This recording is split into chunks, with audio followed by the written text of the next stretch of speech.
masyarakat Tulungagung dan sekitarnya pada saat dipaksa untuk membangun terowongan Niama Tulungagung.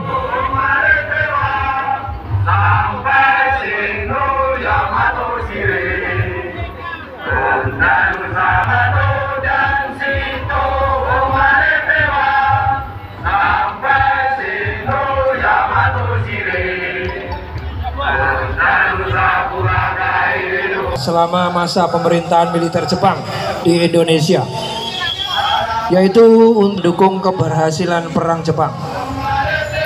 Kemunculan Romusa berawal dari adanya kebutuhan pemerintah militer Jepang akan tenaga kerja dalam jumlah besar yang dapat dimobilisasi melancarkan kegiatan produksi, membangun berbagai sarana yang seperti kita lihat pada siang hari ini digambarkan oleh teman-teman dari lingkungan 8, yaitu di dalam pembuatan terowongan Niama, yaitu pada saat itu untuk mengalihkan alir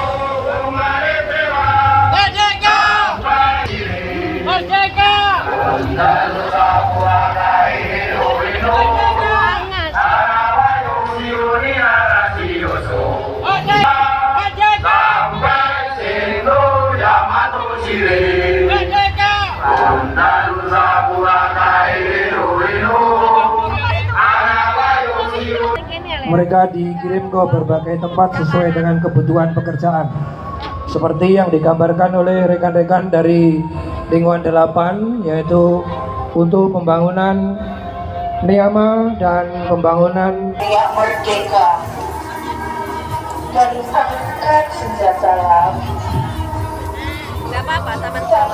Pada saat pemerintahan militer Jepang mulai 1942 sampai 45, para Romusa tidak hanya dipekerjakan di daerah-daerah Jawa, tapi juga di luar Jawa dan luar Indonesia, seperti ke Papua Nugini, Burma, Muang Thai, Vietnam, Malaysia, bahkan ke Kepulauan Solomon.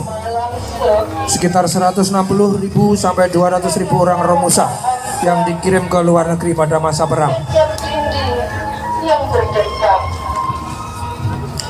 Selama berada di tempat kerja, Romusa diperlakukan secara buruk. Banyak di antara mereka tidak diberi upah, tetapi tidak dapat menuntut kondisi tempat tinggal yang tidak layak, kesehatan yang tidak dijamin, porsi makan yang diberikan tidak sebanding dengan pekerjaan berat yang dilakukan, sehingga menyebabkan banyak Romusa belum bisa memperhitungkan arti 4-5 ribu jiwa. Kami cuma tulang-tulang berserakan, tapi adalah kepunyaanmu.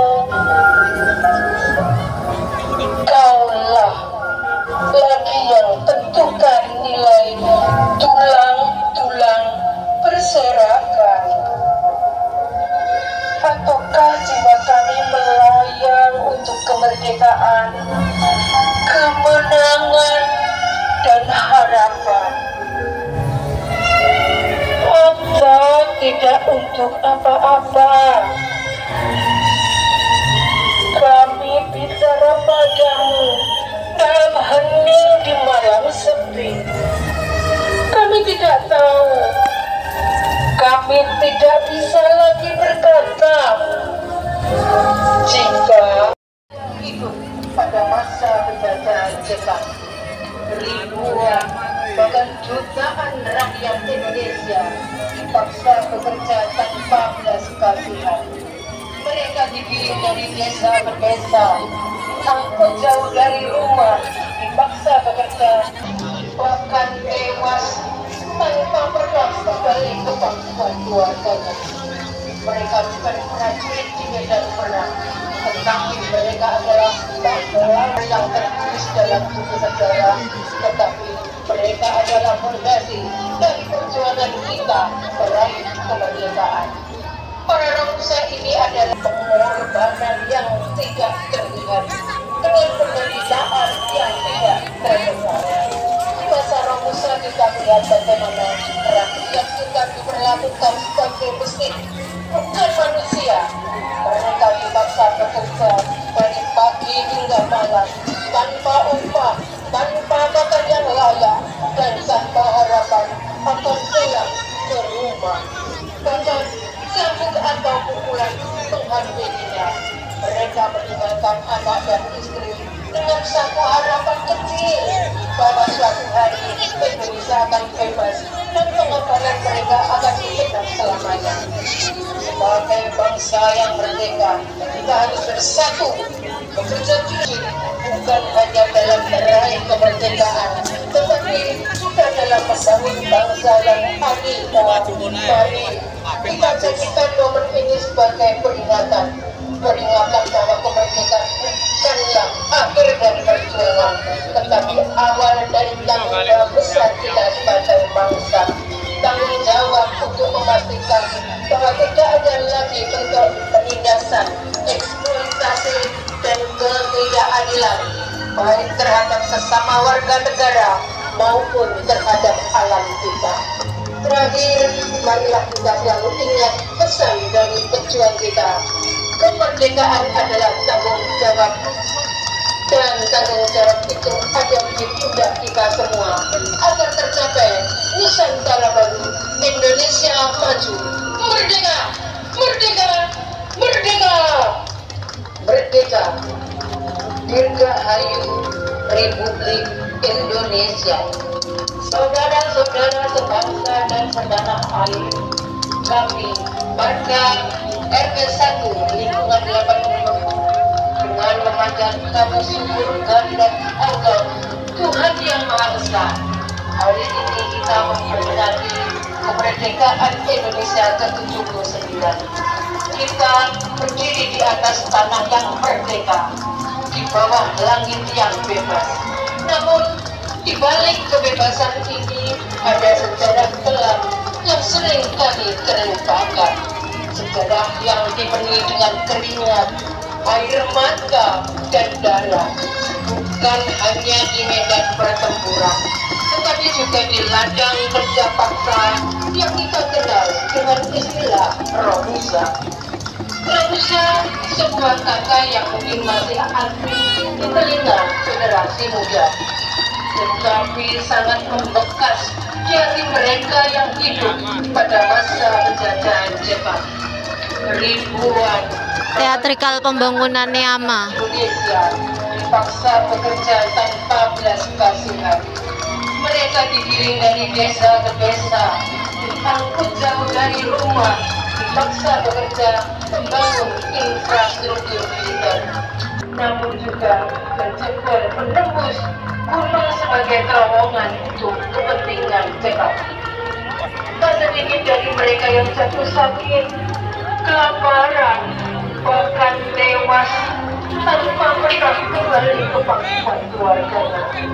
Mereka bukan prajurit di medan perang, tetapi mereka adalah pahlawan tanpa senjata. Mereka bukan nama-nama besar yang tertulis dalam buku sejarah, tetapi mereka adalah fondasi dari perjuangan kita meraih kemerdekaan. Para Romusa ini adalah bukti nyata bahwa kemerdekaan tidak sia. Mereka dipaksa bekerja dari pagi hingga malam, tanpa upah, tanpa makan yang layak, dan tanpa harapan akan pulang ke rumah. Bahkan cambuk atau pukulan menghampirinya. Mereka meninggalkan anak dan istri dengan satu harapan kecil bahwa suatu hari Indonesia akan bebas dan pengorbanan mereka akan dikenang selamanya. Sebagai bangsa yang merdeka, kita harus bersatu, bekerja keras, dan berjuang agar cita-cita bangsa ini bisa terwujud, bukan hanya dalam meraih kemerdekaan, tetapi juga dalam membangun bangsa yang adil, sejahtera, dan bermartabat.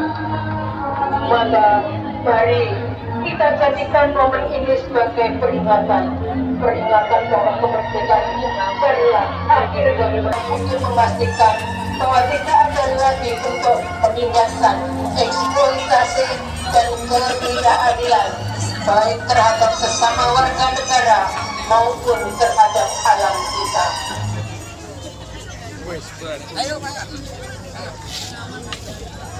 Dimohon salah satu peserta untuk mewakili lingkungan delapan untuk menerima kopi dari Bapak Bilang Rame. Sekali lagi perwakilan dari peserta